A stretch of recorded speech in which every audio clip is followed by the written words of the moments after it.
Okay, so are you having to play like this numbers game when it comes to job applications, and you're just not hearing anything back when you apply to a million jobs? You get maybe 5 companies that reach out to you. They're like, "Oh, we like your resume and everything." You may get 1 or 2 interviews, and then they ghost you if you're not the top candidate, right?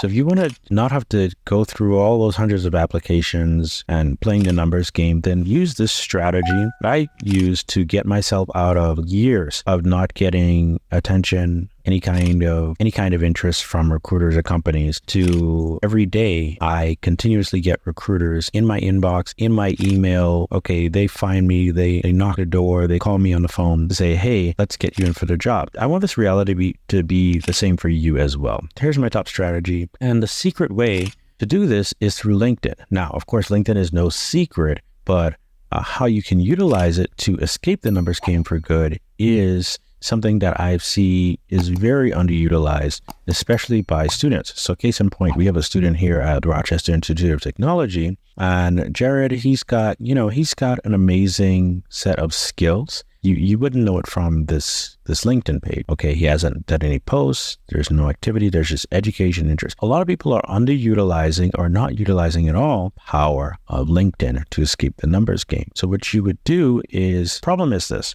for every job application resume you have to put out, you need to spend at minimum 7 to 15 minutes, and that's on a good day, right? If you're going in hot because they want you to apply like 8 different things, they want you to put in a resume that supposedly scans your stuff for you to then have issues, and then they want you to put in the information again. It's like, it's a nightmare. It's never going to turn that on its head, and a lot of people can escape it by using LinkedIn. They don't know this. So what you can do is, first of all, make a LinkedIn profile. Definitely you want to do that first. And it's like, well, if I make a LinkedIn profile, how's that going to help me? I don't have any connection. What you can do when you make your LinkedIn profile is, I'm sure you have people in your email list, people you've talked to, professors, instructors, other students. You can add to your LinkedIn profile to give you some kind of more connections. So you can do an import feature to get those connections up. Now, will that necessarily help you for some traction in the algorithm? Yeah. The more connected you are, the more people you can get connected to, because those people are connected to other people. So take advantage of that. The next thing is, you definitely want to have the basics, like profile picture, right? You don't just want your letter on here. All right, you're just going to do that. Nobody knows how you look. Nobody gets an idea of your energy or vibe based on a letter. So there's that. You want a profile picture. The next thing you want is, you've got to have this banner updated to something. Show it,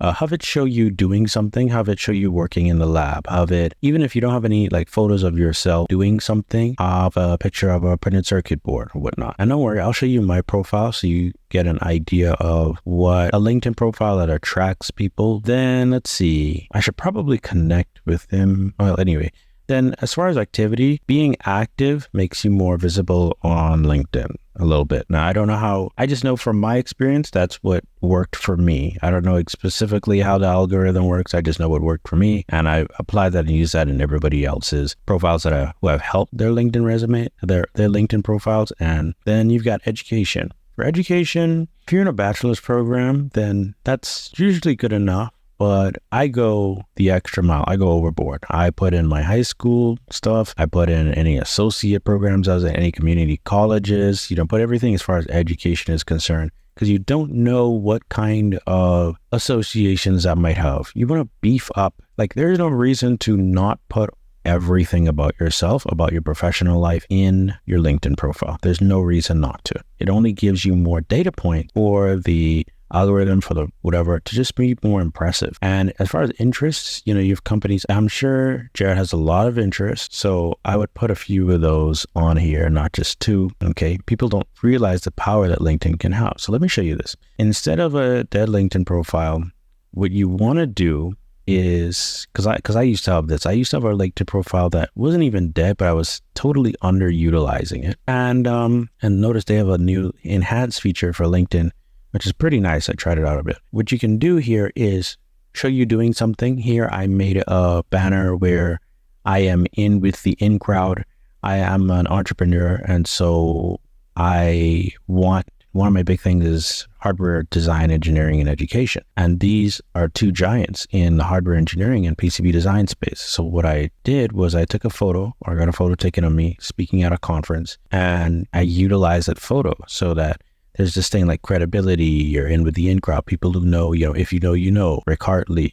Okay. That's a good thing. Before, I had a banner of just like hardware, printed circuit board. That's fine too. Okay. And then you want a professional LinkedIn profile photo. Luckily, I managed to get this one at my university. They were doing professional photos. I said, sure. I didn't know what I would use it for fully. And then he made some suggestions. I was like, yeah, I'll put it on my LinkedIn. And then you want the name, you get your name here, and then it will have a title. Right, so it says Hardware Engineer 3 at Intel. I also added Python because Python's hot and also have that skill, and it's useful in hardware and electrical engineering. Talks about PCBA, PCB design, hardware. So these are keywords and hashtags I would use to get more people who are interested in this field attracted to me. I would change those, especially going into this and next year, because my PhD is focused on artificial intelligence. Actually, I've always been interested in artificial intelligence since 2003. It's just that I ended up, plan was to do a bachelor's in EE and then, in physics really, then I switched to EE. Then I was going to switch to computer science for my master's and then AI for the PhD, but it didn't quite work out that way, but that's fine. They all rely on electrical engineering anyway. So now I'm in the Bay Area, have your contact info, it helps the number of followers and your connections. And then you can put a featured post. So this is the benefit of posting and engaging in social media. You want to engage on LinkedIn, become more noticed. The more you interact with people on LinkedIn, liking people's posts, this and that. If you do that already, great. You can start making your own posts about your journey in hardware, something that gives you personality. And once you make those posts, you can add feature posts, the ones that get the most attention and attraction, right? And here's another student I helped. This is Caitlin. I helped her she put a lot of elbow grease in and was courting a company. I helped her get that last bit of boost that she needed to get hired at her first 6-figure hardware engineering job. So then you have activity posts, all this, and the activity helps you get that visibility. Now, let's look at the about section. For the about section, you want to say what you are doing. And I had the LinkedIn AI generate this. And it's pretty solid. I'm a hardware engineer at Intel, where I design and update, blah, blah, blah. So you're saying what you're doing, you say some of your experience in one sentence, and then you want to say how many years of hands-on experience you have. This stuff is intentional. Okay, I'm getting you up on the detailed game here. You want to litter your about section with keywords: hardware engineer, Intel, corporation, design, update, PCBs. These are keywords from typical job description, okay? Typical job descriptions for PCB designers and hardware engineers. Main boards, daughter cards. They want to know how many years of experience. This makes it so easy for a recruiter. You want to make it easy for a recruiter and hiring manager to look at your profile and immediately get all the information they need to know about you. Pretty much a summary of your resume, right? So they know what box to put you in. I have over 10 years hands-on experience PCB design, build, test. All these are keywords. These are not just pulled out of nowhere. Okay, they're not pulled out of my rear end, getting them from the job descriptions that I've done over the years. Troubleshooting, circuits, hardware, noise mitigation, microvolt, millivolt scale. These are literally words from my most recent job description at the job I'm at Intel. Engineering intern, PhD, candidate, electronic engineering. I can go on and on, right? And then I'm literally doing this. My PhD is in AI and machine learning solutions for electrical engineering and hardware engineering, machine learning. And what's great is that these are hot words. These are hot keywords, right? So you want to put that in there. I just happen to be in the right fields and the right interest since 20 years ago.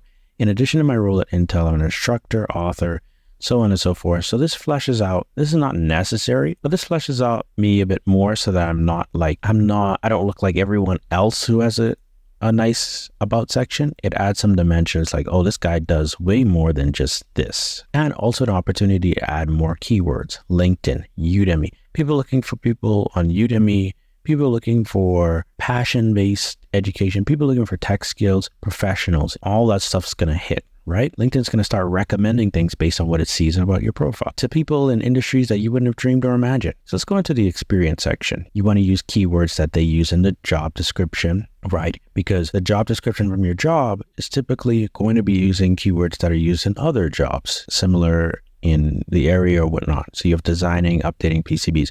hardware noise mitigation. Again, you definitely want to mention the software that you use, Cadence Select, and the version as well. They mention the versions in those job descriptions. I'm telling you, pretty much if you want a great LinkedIn profile, copy from the job descriptions that the hiring managers have. All they are looking for is a great match, okay? A great fit. You don't have to be the best engineer in the world. You just need to be the right one for them at that time. Okay. And I put a picture, just as some proof, design on screen, work at the office. I put a little image of myself doing things and this and that. That is a example design from Cadence in Cadence training. We don't want to put NDA stuff on. I also listed I'm an instructor, part-time, transistors.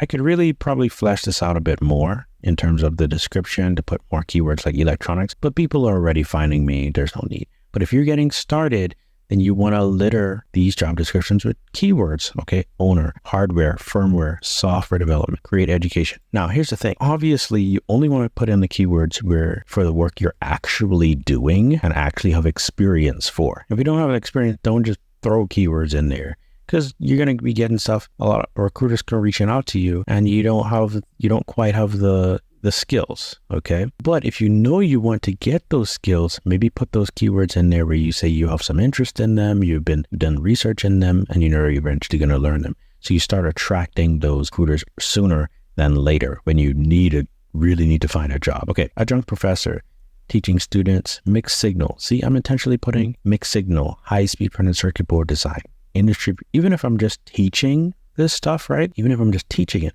the fact that I'm putting these keywords in here can help pull me up in a recruiter search. And then learning PCB design, and then you show all 23 experiences. I've done a number of jobs and I'm doing a number of things. Even any courses that you've created, if you created a book or guide or whatever, then you want to include that as well. Hardware system engineer, Canon Nanotechnologies, contract. Okay, and I mentioned again, it never hurts to put as many keywords as possible. Notice I took a more minimal approach, but to get the traction that I've gotten in the past, I put in all kinds of details inside these jobs. Design, printed circuit board, Python programming, data acquisition, blah, blah, blah. And I put even more in there. Firmware develop, hardware engineer. I put in more keywords, signal integrity, electrical systems engineer, and more keywords. I'm pulling all these keywords from the job description. Keywords. They want the right fit, the right match. Power system engineer, same thing. For power systems engineering and transmission planning engineer. So I've gone from big power to mid power to low power, right? And then you have education, where I have University of Arkansas. Yes, I did do some mobile application development, cybersecurity, because those piqued my interest, and also because so I can know what I want to do and not want to do as far as a career for sure. But definitely always AI, which is why I'm doing my PhD in it. You want to have more details as far as keywords again. Liaise with vendors, ordering electronic parts. You also want to demonstrate responsibility, that you are responsible. Okay, I can go on and on and on. 9 PhD students, Python, MATLAB, blah, blah, blah. So I've been working in data since 2016, 2017. And a little bit in 2011 to start solving problems with machine learning and stuff like that. Program presenter. You also want to list things that you've competed in, right? Just throw everything on a LinkedIn profile and litter it with keywords, tons and tons of keywords. And the reason for that is because every keyword you add, you're going to be bringing in more search results when recruiters are looking for, on the other side, they're looking for candidates for the job descriptions, right? So, and they won't necessarily know whether you're the best for a job or not. They'll have to get the details in that from your resume, okay? But this is what you would do. It usually takes 3 to 4 weeks for your profile to start getting shown. But once you've added all of these things to your profile and also include images, because people believe what they see, right? Once people see that you're doing these things and you have the details and description, not just saying things, they're gonna be like, yo, this profile is super impressive. And don't be ashamed of any little rinky-dink projects you've done or whatever you think it's not impressive. Post the photos of it, okay? Post your photos, proof that I've done breadboarding and printed circuit board hardware testing and validation also. See, it has my name on it. You wanna show and demonstrate. People believe what they see, not just what you tell them, okay? Then licenses and certifications, put all licenses and certifications you've done on your LinkedIn profile.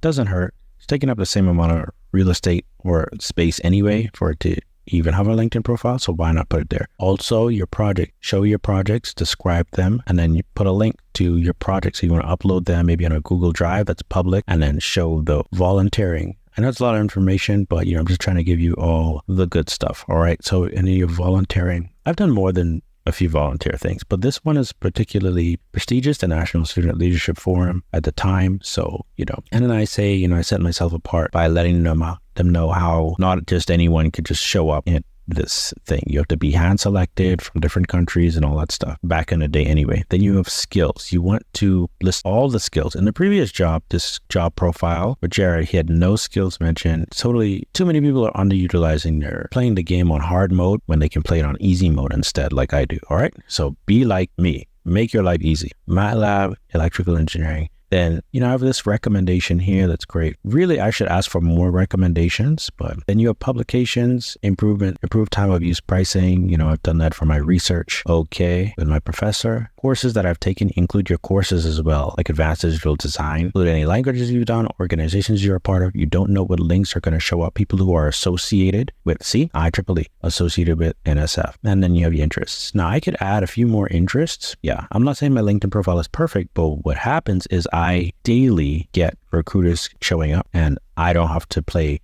the numbers game anymore. The last time I had to go out and actually apply to a job online was probably, I want to say 2019. So it's been at least 4 years now. And this is just LinkedIn. This is not even putting your resume on Career Builder. Okay. Thanks so much for watching this video. If you are wondering how to make sure that you can get your LinkedIn profile up to speed, or if you want me to do an audit for you, a paid audit, I do provide a done for you service or a customized advisory or consulting session, okay, that are paid if you want pay to play faster and not do this on your own. And the next thing is, though, even if you get a lot of attention and attraction to your LinkedIn profile, you want to, when that recruiter finally reaches out 3-4 weeks, resume that will actually want them to get the interview. All right. So if you want to learn how to do a resume, then check out my next video where I show you how to tailor a resume. But yeah, just to let you know, don't get discouraged. If things have not been working out as far as job applications are concerned, it's probably the methodology being used.